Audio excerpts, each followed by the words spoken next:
Greetings again from the cloudy shores of Lake Winnebago. Man, you can't even hardly see across the lake today. Way in the distance, if I zoom in.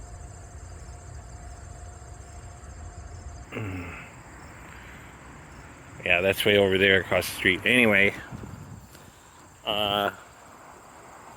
it looks like my painter has the first coat in on that upper and hasn't started the bottom of those windows over there yet, which is good, so we're moving along. Hasn't hit that yet, my trailer. And then I am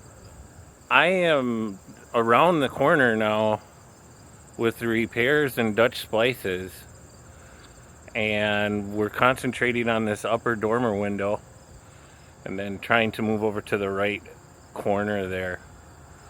So like yesterday I remanufactured those two, that side, right side casing, the whole thing, and way up at the top in the corner there's a new cedar cap,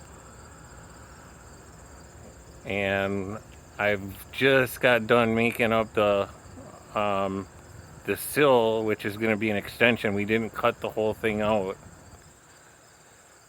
So this morning, first thing is I remanufactured this cedar for the front face of that sill, and it's got the 12-degree bevel on it and laps over on the right hand side instead of notching in the casing. As long as we end up with the same look and result and profile sticking past here, it should be okay. The other side just notches in up there. So I've already cut this to length.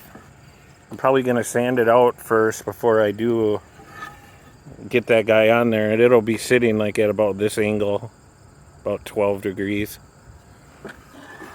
It's also good that I got that out of cedar. It does a lot better on the other, against the elements.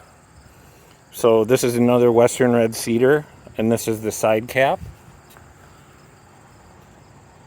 right here. I went up there and took measurements and then remanufactured this. And then the next thing is, well, I guess here's the old one from the, what would be the right side. Wait, from the left side. So it was just deteriorated. You know, you got to pick and choose what you want to do, more or less, depending on the piece. You know, if it's not in that bad a shape, sometimes you can fill and re-secure it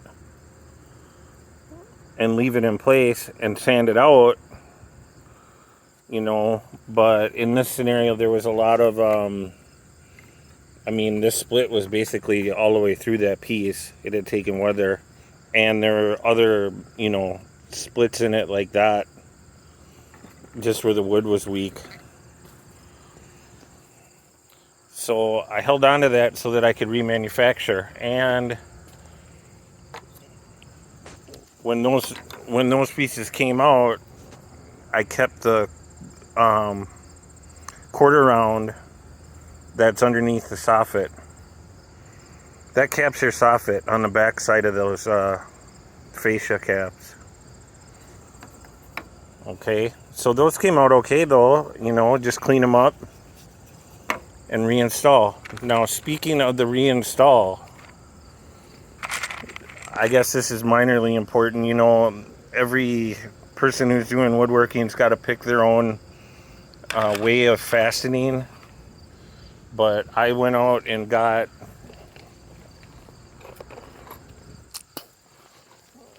purchased multiple finished carpentry screws, and like I have a 4-inch one, I have a big guy there, you know, depending on what I have to secure the product into. I got a 2.5er, and then I got a teeny weeny little guy. This is only like 1 5/8 inches. Probably going to use the 1 5/8 on the quarter round. And probably these big 4-inchers on this sill when I get up there to put it in. And this is an interior and exterior wood glue where you can do that. You want to make sure that you get an exterior one, obviously. And lastly, I am going with this Quad OSI for the masonry to wood connections. I think I talked about that in an earlier video because it's like super duper sticky. It's hard to tool it without getting it all over yourself. You know, you might want to wear plastic gloves if you do that. So there you go. That's what my mission is for today. Later, I also had to remanufacture that center mole piece. The bottom was all rotted out on it.